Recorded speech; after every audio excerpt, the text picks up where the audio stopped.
मैं सुनता हूँ आजकल, वो भी बड़ा यूट्यूब के ऊपर और उस पर सुनता है, प्रेमानंद महाराज जी।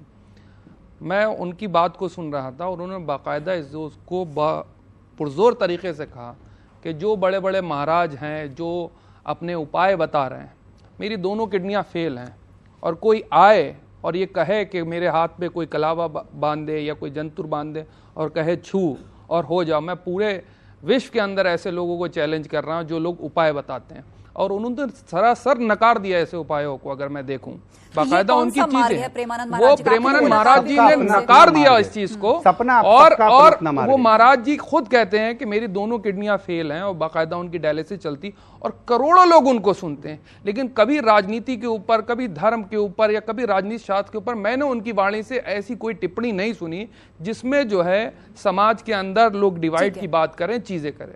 मैं वही जानना चाह रहा आपके अंदर, क्या आप उनकी बात से सहमत हैं? बिल्कुल, क्यों नहीं, हम तो ये कहेंगे। तो फिर उपाय महाराज जो बताए जाते वो तो क्लियर कह रहे हैं कि ऐसे उपाय कोई नहीं। एक ही डॉक्टर है, दिल्ली का एक स्पेशलिस्ट डॉक्टर के पास जाइए, हो सकता है आपको उसकी दवाई लग जाए और हो सकता है मुझे नहीं लगे। ऐसे नहीं हो सकता। ऐसा कैसे नहीं हो सकता? नहीं हो सकता, ये तो हो गलत बात। अरे डायग्नोसिस अलग हो सकता है। अब देखिए, यही तो भ्रम फैलाना होता है।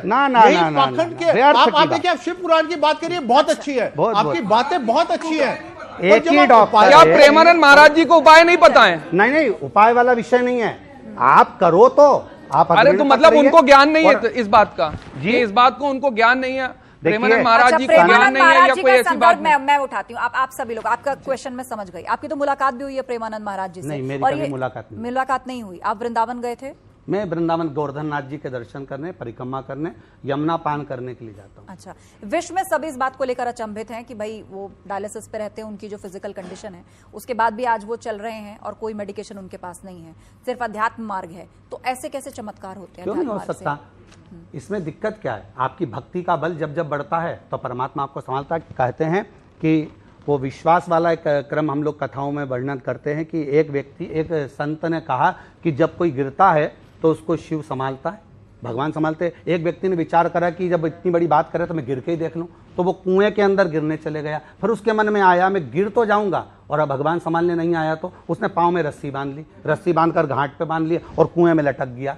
अब उसके मन में जब विश्वास था कि वो तू गिरेगा तो भगवान संभालेगा, पर उसका अविश्वास हो गया, उसने पांव बांधा और कुएं में लटक गया। दूसरा व्यक्ति वहां से निकल रहा था, उसको आवाज आई कि कोई पड़ा हुआ है, उसने रस्सी को खींचना प्रारंभ करा।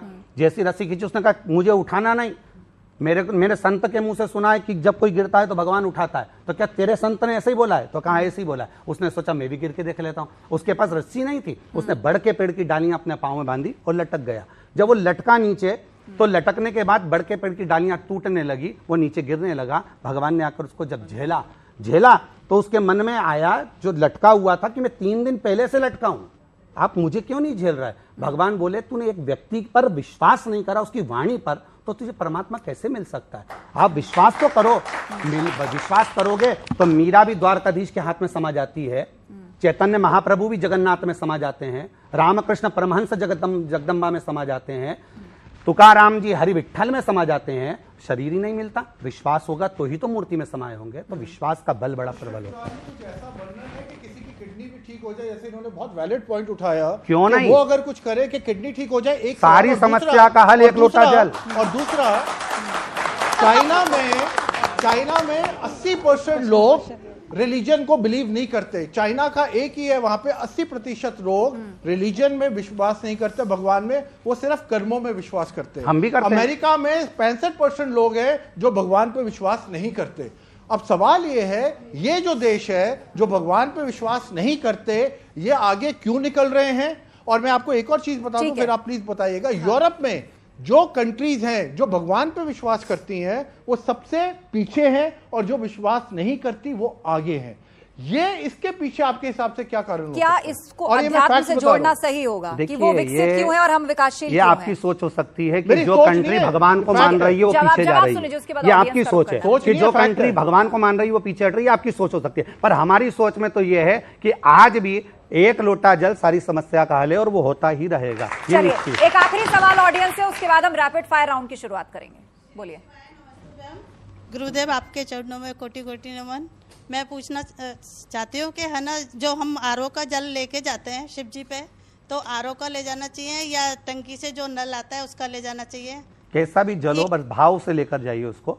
जल का मूलता ये नहीं है कि आरओ का लेकर जाएंगे कि बिस्लरी का लेकर जाएंगे, आप जो जल भाव से लेकर जाएंगे। एक और क्वेश्चन था कि हमारे है ना, जैसे सासू माँ के टाइम से है ना, ये बट पूजा नहीं होती है, बट सावित्री, हाँ, उनके जैसे है ना कोई बालक नहीं रहता जैसे, तो है ना, क्या अब हम कर सकते हैं या नहीं? फिर बट सावित्री आपके जो पूर्वज करते आए हैं वैसे ही आप उनसे बात कर वैसा कर सकते। नहीं, अब करते नहीं है जैसे, नहीं तो नहीं करते तो फिर नहीं करेंगे। चलिए, सवाल और उत्सुकताएं बहुत हैं और हम भी तैयार हैं अपने रैपिड फायर राउंड के लिए। महाराज जी, इसमें मैं आपके सामने एक शब्द रखूंगी या एक तस्वीर हम आपको दिखाएंगे और बहुत ज्यादा समय आपको नहीं मिलेगा। उसे देखते ही आपको जो पहला थॉट आता है वो आपको रखना है। तो पहला तो मेरा सवाल ही है, पंडित प्रदीप मिश्रा के लिए क्या बड़ा है, राष्ट्र या धर्म? राष्ट्र जो हमारे लिए सबसे पहले है, क्योंकि राष्ट्र की प्रधानता, राष्ट्र की प्रबलता